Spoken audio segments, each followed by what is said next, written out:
विद्यार्थियों, BA third semester education subject के पहले पेपर अर्थात शिक्षा और मानव विकास, जिसका कि पेपर कोड है EDU 201 के दूसरी यूनिट का पहला लेक्चर, जिसमें कि हम लोग बात करेंगे मानव विकास की विभिन्न अवस्थाओं के बारे में और विकास के विभिन्न पक्षों के बारे में।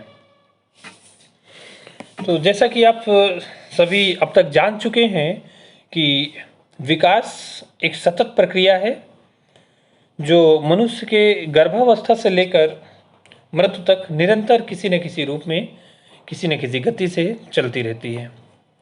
मानव विकास की संपूर्ण प्रक्रिया को कुछ अवस्थाओं में बांटा जा सकता है, जिसे हम लोग तकनीकी भाषा में मानव विकास की अवस्थाएं कहते हैं।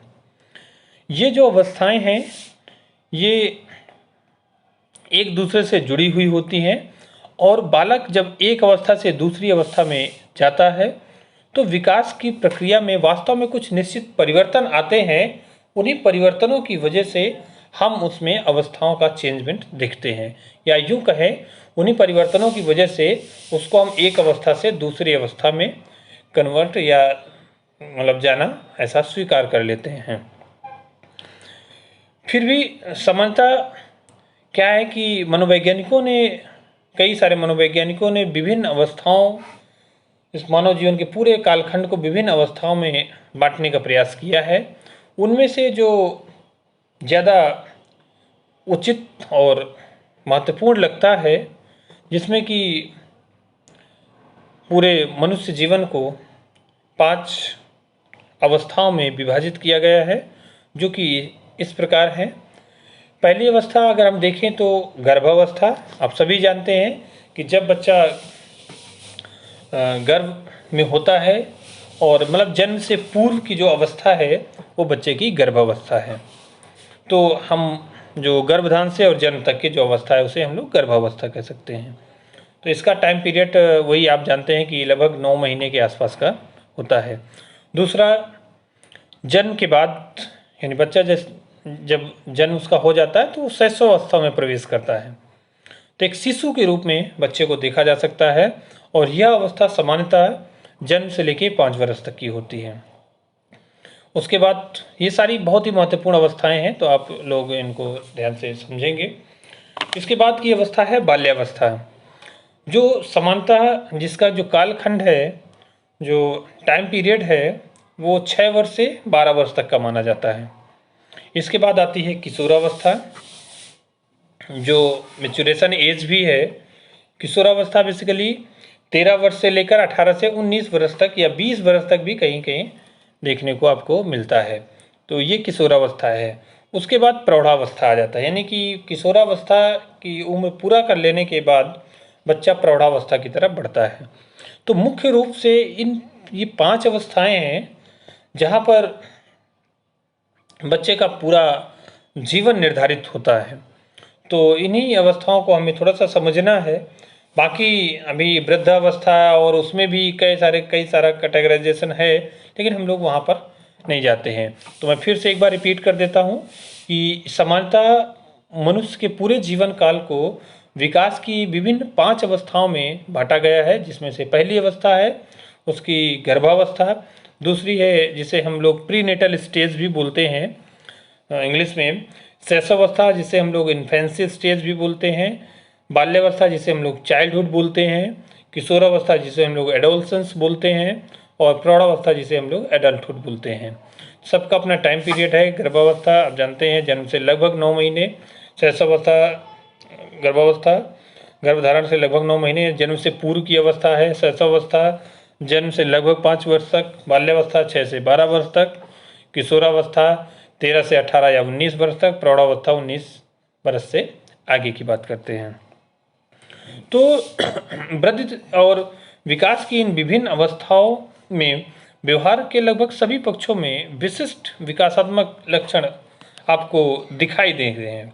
विकास की इन अवस्थाओं से गुजरते हुए व्यक्ति के द्वारा प्रदर्शित विभिन्न लक्षणों के आधार पर उनके व्यवहार का अध्ययन एवं पूर्व कथन किया जा सकता है। शैक्षिक दृष्टि से अगर हम बात करें शैक्षिक दृष्टि से, तो इन अवस्थाओं में से 3 अवस्थाएं काफ़ी अधिक महत्वपूर्ण है, जिसे कि हमें विस्तार पूर्वक भी पढ़ना है। तो वो 3 अवस्थाएं कौन सी है? वो पहली अवस्था है शैशवावस्था, इन्फेंसी स्टेज, दूसरी अवस्था है बाल्यावस्था और तीसरी अवस्था है किशोरावस्था। तो जब हम बात करते हैं कि शैक्षिक दृष्टि से कौन अवस्थाएं ज़्यादा महत्वपूर्ण है या ज़्यादा जिनमें आप कंट्रोल कर सकते हैं, तो उनमें से शैशवावस्था, बाल्यावस्था और किशोरावस्था है जो शैक्षिक दृष्टि से कहीं अधिक महत्वपूर्ण है। तो एक मोटी मोटी बात ये थी कि मानव विकास की जो अवस्थाएं थी, अभी हम लोग इनको आगे चलकर पूरे एक्सप्लेनेशन के साथ पूरा डिस्क्रिप्टिव फॉर्म में इनको हम लोग पढ़ेंगे। इसके बाद बात करते हैं कि मानव विकास के जो पक्ष हैं। तो जैसा कि आप जानते हैं कि मनुष्य को इस जगत में कई तरह की भूमिकाओं का निर्वहन करना होता है, तो कई प्रकार के रोल उसको प्ले करने होते हैं। कभी वो एक सामाजिक कार्यकर्ता के रूप में है, कभी वो बाप के रूप में है, कभी वो बेटे के रूप में है, कभी वो भाई के रूप में है। इवन कई तरीके के उसको यहाँ पे रोल करने पड़ते हैं। कई तरीके का एक रंगमंच जो सजा हुआ है, उसमें वो जो पात्र है उसको समय समय पर उसका जो रोल है वो बदलता रहता है। तो इसके लिए ज़रूरी है कि उसके हर एक पक्ष का विकास हो, तभी वो उन अपनी भूमिकाओं का अच्छे से निर्वहन कर सकता है। तो इसके लिए हमें ध्यान देना होगा कि मानव के विकास के वो कौन कौन से पक्ष हैं जिससे कि वह इस जगत में, इस समाज में रहकर अपनी सभी जिम्मेदारियों का निर्वहन अच्छे से कर सकता है। तो इस क्रम में हम लोग देखते हैं कि उसके पक्ष कौन कौन से हो सकते हैं।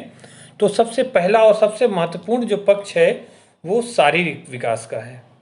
तो जो हम बात करने वाले हैं कि मानव विकास के जो विभिन्न पक्ष हैं, तो उनमें सबसे जो पहला पक्ष पे हम लोग अगर गौर करें तो उसका शारीरिक पक्ष है, यानी कि व्यक्ति को शारीरिक रूप से हष्ट पुष्ट, मजबूत और संतुलित होना चाहिए, जिससे कि वो अपने सारे क्रियाकलाप आसानी से कर सके।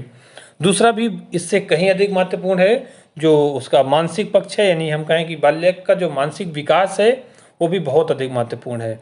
तो पहला शारीरिक विकास, दूसरा मानसिक विकास, तीसरा उसका सामाजिक विकास, क्योंकि अल्टीमेट मनुष्य को एक समाज में रहना है और वहाँ की जो भी भूमिकाएं हैं, वहाँ के जो भी क्रियाकलाप हैं उनका निर्वहन करना है, उनमें अपने को पार्टिसिपेट करवाना है। उसके बाद संवेगात्मक विकास जो बहुत अधिक महत्वपूर्ण है, और साथ ही साथ उसका नैतिक विकास, नहीं, मोरल डेवलपमेंट। तो हम बात करें फिजिकल डेवलपमेंट की, हम बात करें आपके इंटेलेक्चुअल डेवलपमेंट की या मेंटल डेवलपमेंट की, हम बात करें सोशल डेवलपमेंट की या इमोशनल डेवलपमेंट की, हम बात करें मोरल डेवलपमेंट की, तो इन सभी का विकास होना बहुत अधिक ज़रूरी है।